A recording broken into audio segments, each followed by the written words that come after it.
I'm Marquise Marrow. Nice to meet you. And this is the Everything Old School podcast with Tocsin Magazine. All right, and thank you. So I wanted to begin by you introducing yourself and telling about the Houston Haitians United organization that you're involved with, and we'll Okay. move on from there. All right. Well, thank you once again for having us. We appreciate for you all extending your platform so we can lift our voice in this space. My name is Shirley Leno, and I am currently the president, excuse me, of Houston Haitians United. We are an organization started for and by the people of this community. We welcome all, including Haitians themselves and friends of Haiti, who want to support our mission and our vision, which is basically to work in solidarity to uplift our community, promote the culture, and to also help prepare Haiti's future, especially the youth, here and in Houston and in Haiti. So that is who I am and who we are. Well, that's beautiful. So were you born in Haiti? You, No, go ahead, I'm sorry. so you yourself, were you born in Haiti? No, I was actually born in South Florida, specifically Deerfield Beach. However, I am a first generation Haitian immigrant. So my parents were born in Haiti and they migrated to the States back in the 70s. Oh, okay. What made you get involved with the Houston Haitians United? What sparked your interest that this is something I want to do?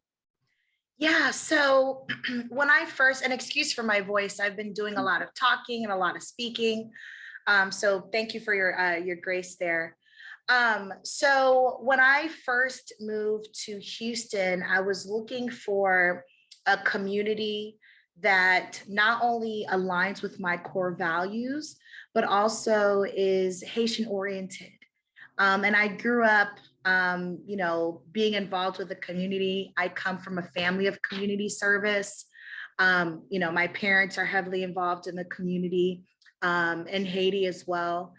And I stumbled upon Houston Haitians United, and I saw the different resources, events, and when I mean resources, meaningful resources, actually, hosting projects and events to really help advance the Haitian community. And once I got to know the board of directors, which are three gentlemen, James Pierre is the current chairman.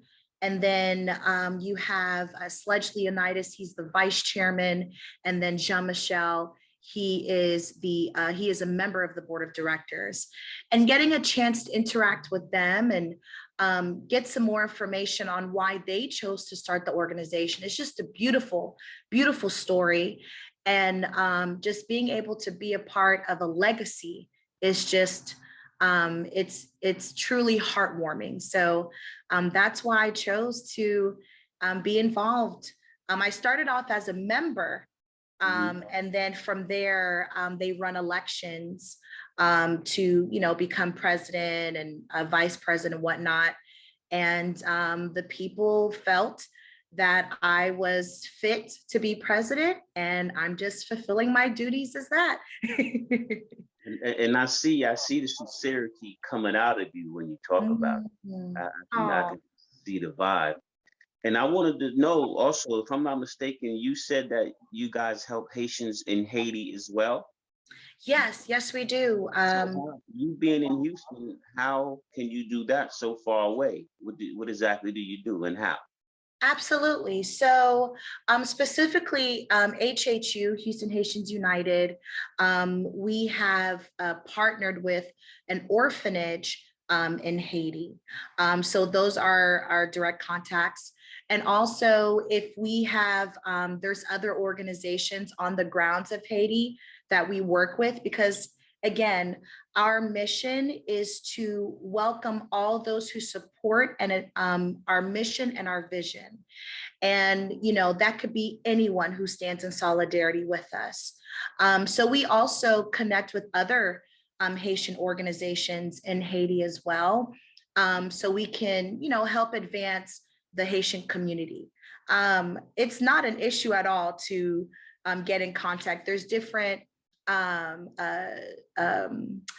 what's the word I'm looking for? Means of communication. You have WhatsApp, you have emails. So, it's not an issue at all being able to connect with our brothers and sisters in Haiti. Well, technology's helping, huh? You I'm don't have to telling you. literally be there anymore. Exactly. Yep. It's just a click of a button. Now I'm leading up to, because the Haitians people have been in the news lately about when they came to the border and how they were mistreated, and how the president at first had no problem with the Afghans coming in. No disrespect to the Afghans, this is just a story. Right. But they had problems with the Haitians coming in. So I want to lead up to that.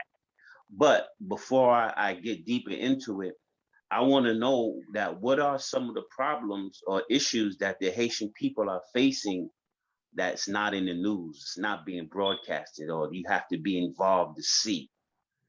Yeah, that's a great question, and thank you for bringing that up. So currently, we know that there are Haitians at the border, and our organization specifically, we partnered with a disaster relief center, NACC, and we were able to house over 2,000 Haitian refugees. We were able to help process them. Yeah, it's a lot, but it's not enough. How long? And how long did that, not to interrupt you, but I wanted to ask before I forget, because it's so important. How long did it take you to house those 2,000 Haitians since they've arrived? So it started since September, and we're still doing it now. Currently, I just got a report from my team. We have a bus that's coming in today.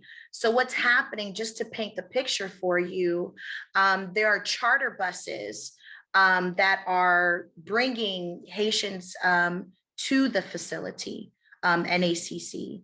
And at this facility, we're helping with processing, making sure they have their paperwork, and most of them do. However, some of them lost their documents along, the way on their journey, unfortunately.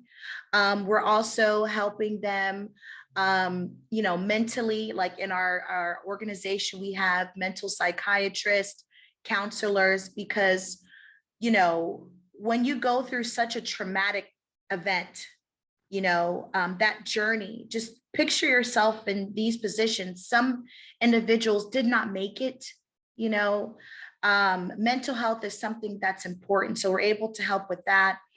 Statistically, we've also helped, we've paid over 45,000 worth of airfare purchases to connect our Haitian brothers and sisters to their families.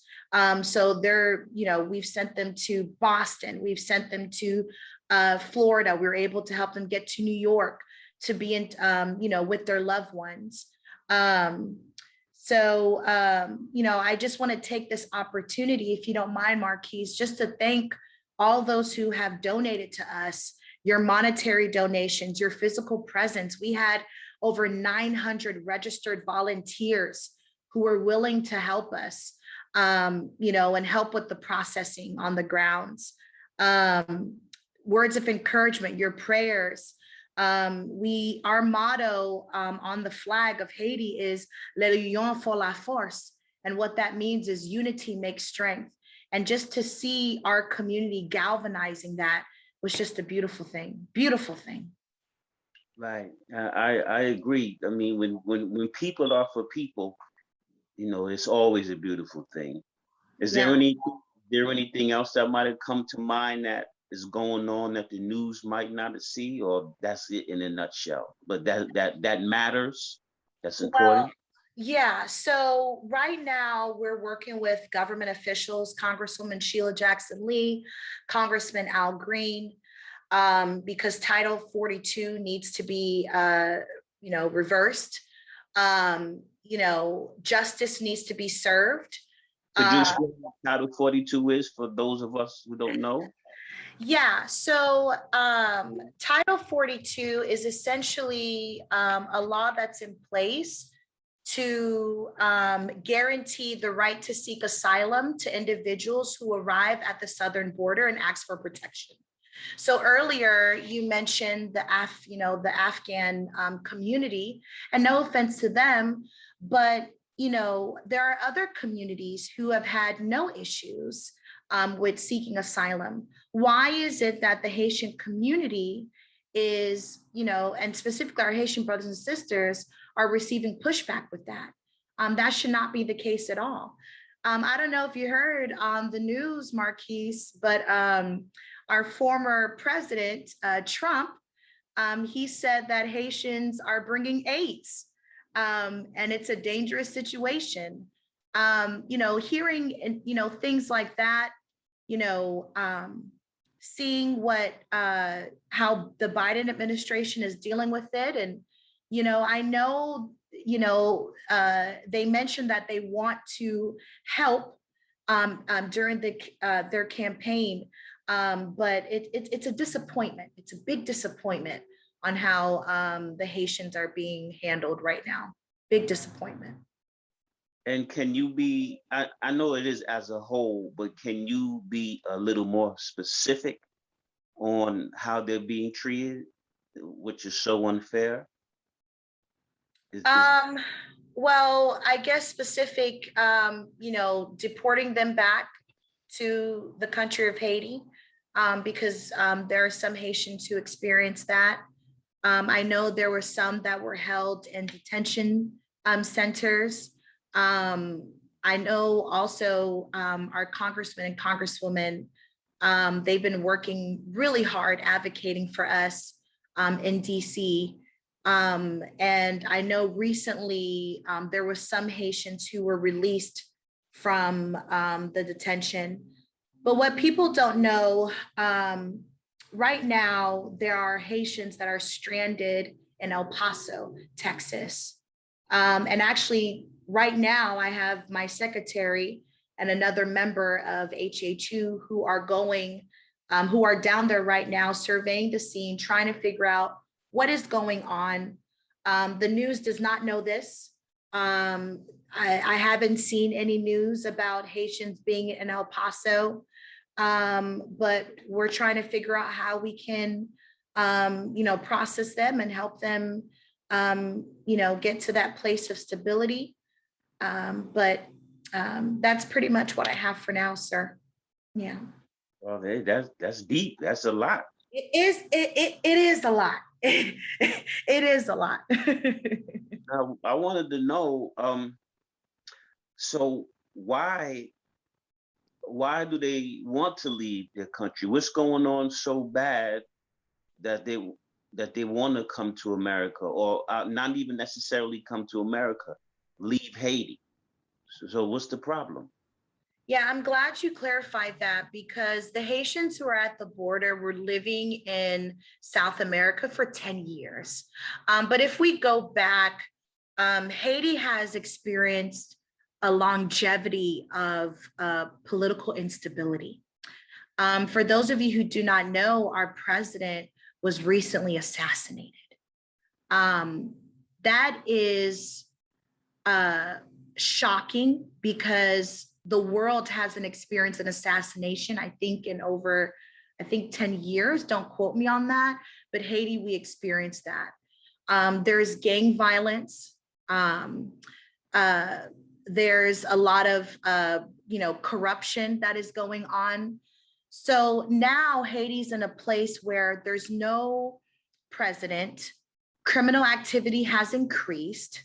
It's not as safe as it used to be.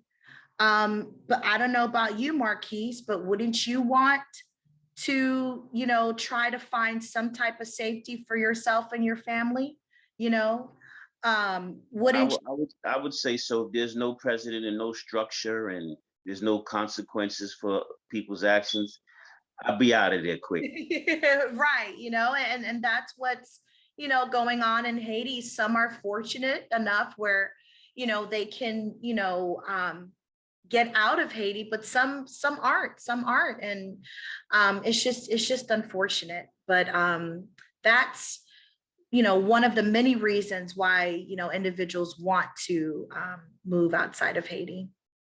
So Haiti, you said there was no president. So since the president was killed, and I want to get to that also, they don't have a vice president. It's not a structure. It's not a system like America. There's no vice president. That's a very good question, and the answer is no. Unfortunately, Jovenel, former President Jovenel Moise, we were actually able to work with the Haitian ambassador, Boshi Dedmon, and Stefan Gills. He is also a representative in Miami. But we were able to talk about the 2021 constitutional referendum that Jovenel wanted to push before he was assassinated. Now, this referendum, Marquise, Yes. was supposed to help with that structure, like America, democracy, have a president, vice president, and all of that. But because of the amount of pushback he's received from opposing members within the Haitian community, I think that's a reason why he was assassinated. Some people were not happy with that, even though it was the betterment of the country. So right now, there's no constitutional referendum. The ambassador Boshi Dedmon, he told us that they're still going to push it, and we hope that it's the case. But with the earthquake that just happened, Haitians coming at the border and all of this that's going on, who knows? Who knows when it's going to happen? And that's the scary part. That's the scary part. So there was never, as far as you know, there was never a system in Haiti where there's a president and vice president. It was just always a president and everybody else. Yeah, so the way that Haiti is set up right now is you have the president and the prime minister, okay? Now, what makes that difficult is there can often be a balancing of power because the prime minister has more of a voice than the president. And this is what Jovenel Moise wanted to change. It should be the other way around. So, we did have a prime minister who filled in for Jovenel Moise, but because of everything was going on, he stepped down. It's a mess. It's a mess. I can imagine that things will change. I hope so too, and sooner the better. So was anybody convicted of the murder of the president, and what's going on with that as far as you know? Well, and who were they? Were they from Haiti? Because a lot of times when people were ordered to get killed, whoever's in charge, they send people from other countries or somebody that's not familiar with the murderers, and it makes it a lot easier, supposedly. So were these Haitians that killed the Haitian president? Who did it, if you know? Well, according to the news, it was several individuals who were involved. We saw in the news, and of course, it's still a developing story. I haven't seen a response. Some of it were members of the Haitian community. Some of it were members of our Dominican Republic, which is right next door. However, I do not know. I know this is something that our organization, we connected with Congressman Al Green and Congressman Sheila Jackson Lee, and also other government officials to figure out who murdered our president. That is a threat to democracy. For a president to be assassinated, especially in the Western Hemisphere, that's a threat. And so as of right now, we still don't know, but we're thankful that his wife is still alive, and she recovered from her wounds. And, she's, been helping with the investigation process. But as of right now, Marquise, we don't know. We don't know who killed President Jovenel Moise. It sounds, at least from the outside looking in, it sounds organized, because like if there was people from different countries, you said the Dominican Republic. According to the news, yeah, it was some individuals who came through Dominican Republic. It does sound organized, doesn't it? Yeah, it has to be because I mean it's not just one person who did it. If the president was shot and if there was a lot of people involved pulling the trigger, it had to be some planning. It's not a coincidence. I agree. I It don't had think, to be some you know, planning. yeah, I don't think one person will wake up one day and say, I'm going to kill the president today. I think that's going to take some time, like maybe a couple months or even years to orchestrate that, to figure out his movements, because he was assassinated in the middle of the night in his bed while he was sleeping, Marquise. Can you imagine somebody coming into your home, while you are sleeping with your wife and your children are in the house, assassinated? Sounds a little suspect to me. So America has protects the presidents and stuff. He didn't have any protection. People outside standing guard or anything. He does have security, and Haiti does have police officers and security. But the thing is, and this is what we are hearing on the grounds of Haiti as well, and what's been reported to us by Ambassador Boshit Edmond, is these outside forces, their guns are bigger, their manpower is bigger, their numbers are bigger than the police force in Haiti. It's as if you have like 5 security guards around you, but this, with AK-47s, but then you have, these outside forces who are coming in by the numbers and have guns and weapons that are more, intense than what you have. But yes, he did have security. He did. So not only bigger guns, they had 5 times the manpower probably too. Mm-hmm. And Wow, that's that's unfortunate. yeah, yes, it is. So is there anything specific that you could tell us how the Haitians were being treated at the border? Because me personally, I saw what everybody else saw. Men on horses. I saw whips. Um, I seen the men on horses pulling some of the men. It was an ugly picture, and I'm sure anybody who saw it, it reminded of slavery days.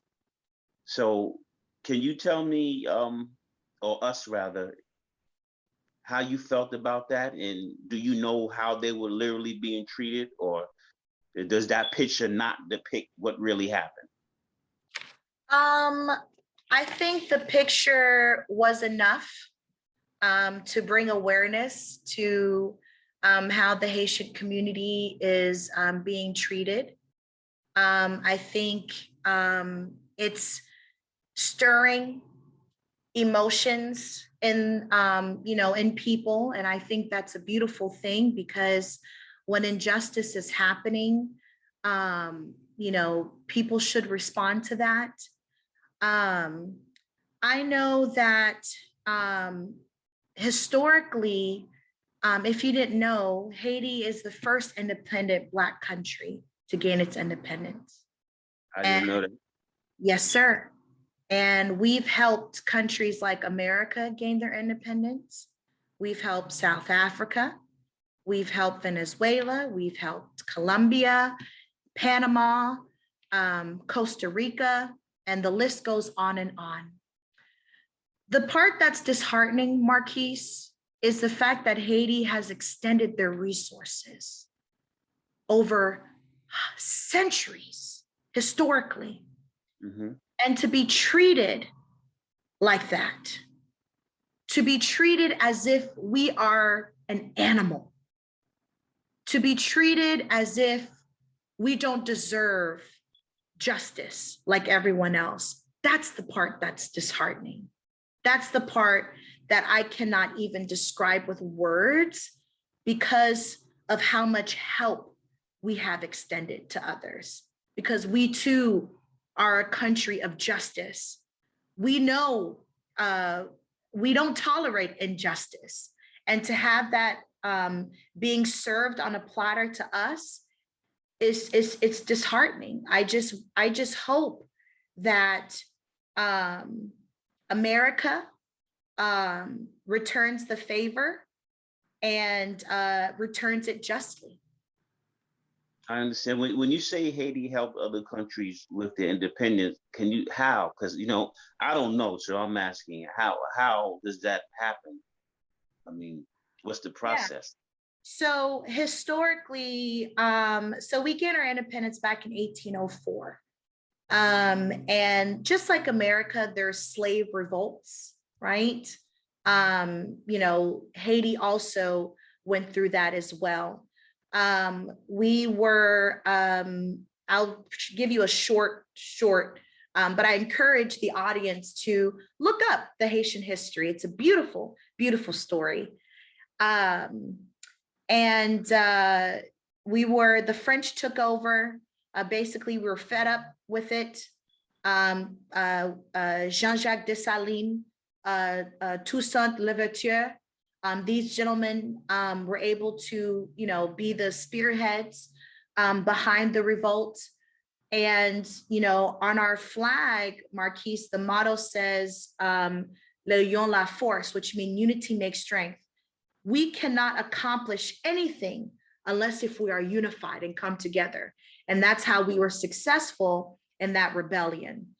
Other countries heard of this and they said, man, Haiti, we need your help. We got you. We're coming to help you. And that's what we did. We came to help. And, we brought our military forces, our machetes.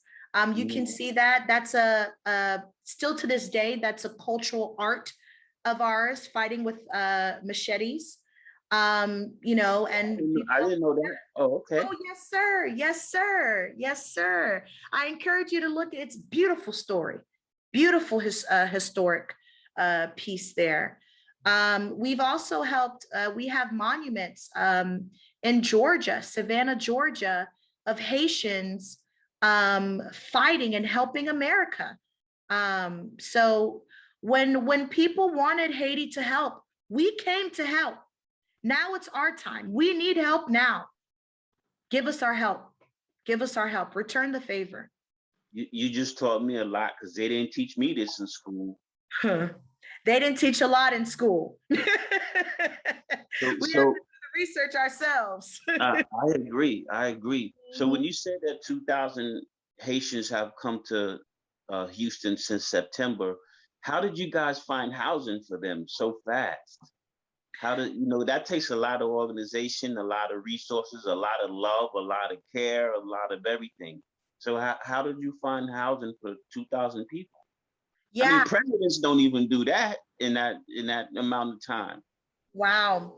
Well, thank you for that compliment. Again, Houston Haitians United, we are all about servicing our brothers and sisters, and we have always filled in the gap. I will say this, we are not a political organization, but when our brothers and sisters are in need, we will help. And remember earlier, I told you our mission and our vision, we welcome Haitians and friends of Haiti. So Marquise, being that you're my friend, you are honorary Haitian, sir. So if I call you and say, hey, Marquise, I need your help, our brothers and sisters are struggling, wouldn't you want to respond? I will respond. I'll send some clothes or something, and then I'll say sabase. Okay, Nabule. And that's how it works. And for Houston Haitians United, we have been blessed with people who have extended, their hands to us. And we are so great. I told you we had over 900 people who registered and volunteered immediately. As soon as we put that link that same night, we are still accepting volunteers because we can't do it by ourselves.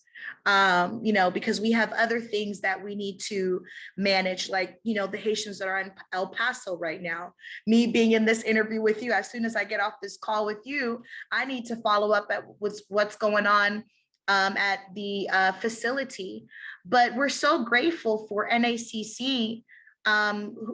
This is a huge warehouse where, we're able to feed, our Haitian brothers and sisters authentic Haitian food. We're able to clothe them. We had barbers come out, Marquise, cutting, hair. We had some women who came to braid hair. We had some teachers come out, bring coloring books, games for the kids. It just a beautiful thing. I'm trying to control my emotions, Marquise. I'm trying. I told you, I see the sincerity from the beginning. I told you. Now I just have one or two more questions because I know you have a lot to do and you're getting off this interview and you're gonna take care of some more business. I know, yeah.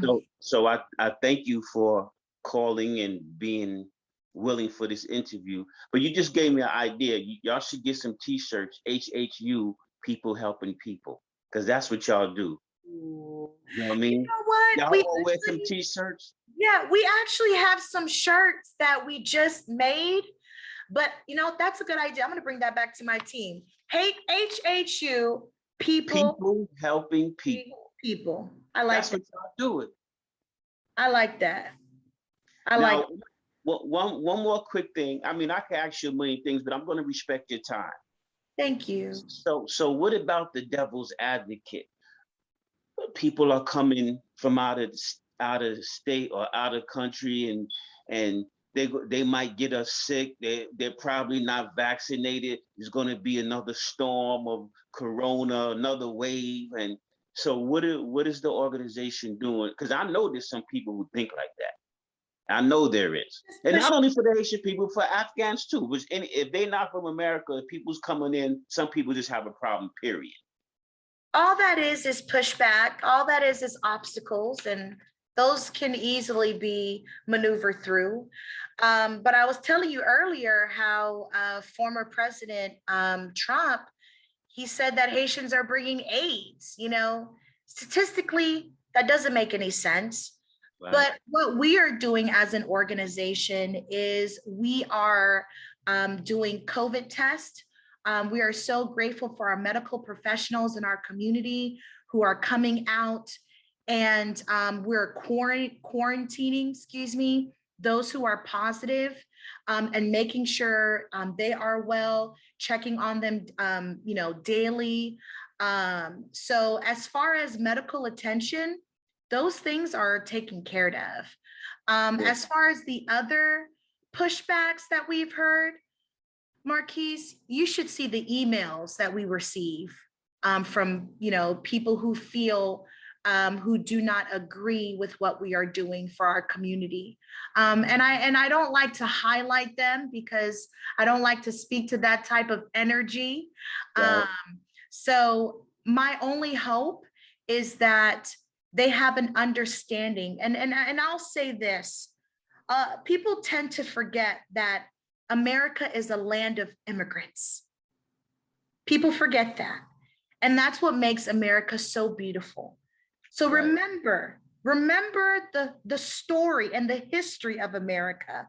And before you inject yourself and say something that is negative and offensive to a country that has helped many countries,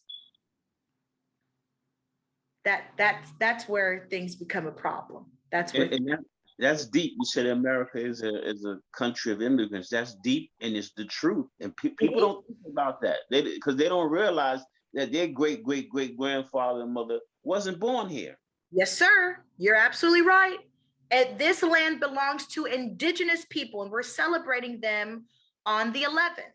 Instead of Columbus Day, we are celebrating Indigenous Day. So let's not forget, this was not your land. This was not your land.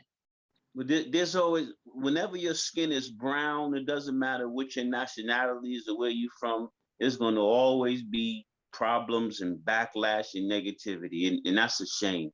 It is. But that's what makes us resilient, Marquise. That's what keeps us moving forward, and that's what helps us to, just focus on what's important.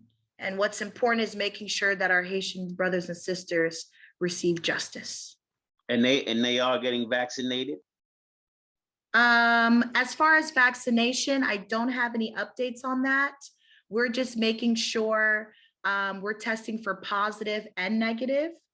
Okay. because at the end of the day, we have to abide by the facility that we're partnering with. Right, right. That is something that we have brought up to the table. So thank you for bringing that up. Yeah, and it takes time. It's only been since last month, so I'm sure you guys will get to that point. You can't do everything at once. We're trying our best. So I thank you for joining us in Tocsin Magazine, Everything Old School podcast on your busy Saturday, because you didn't have to take the time to do it. And I really appreciate it. And hopefully we'll talk soon. And if you ever come to New York, look me up. Yes, sir. Thank you so much for having us again. Houston Haitians United. Can I share with them where they can find us? That was my next question. Share the info. Thank you for that. Yeah. For those of you who would like to explore who we are, you can go to our website, HoustonHaitiansUnited.org. We are also on social media. Look us up at Houston Haitians United. We are still accepting monetary donations, and we are truly transparent with all of our financial payments and reports. We are a nonprofit organization. So what that means, Marquise, is whatever funds that we get, it doesn't go in our pockets. It just doesn't make any sense. We have to report that anyway to our government officials who stand in solidarity with us. But thank you so much again, Marquise. It's been a pleasure. I truly appreciate the work that you're doing for the community. And Shanique as well. Did I say that correctly? Shanique Bird. I just call her S Bird for short. All right, S Bird. Thank you for what you're doing. This is amazing. I have your number locked in, and we'll keep in touch. All right. Thanks again. Enjoy the day. All righty. Bye-bye. Bye.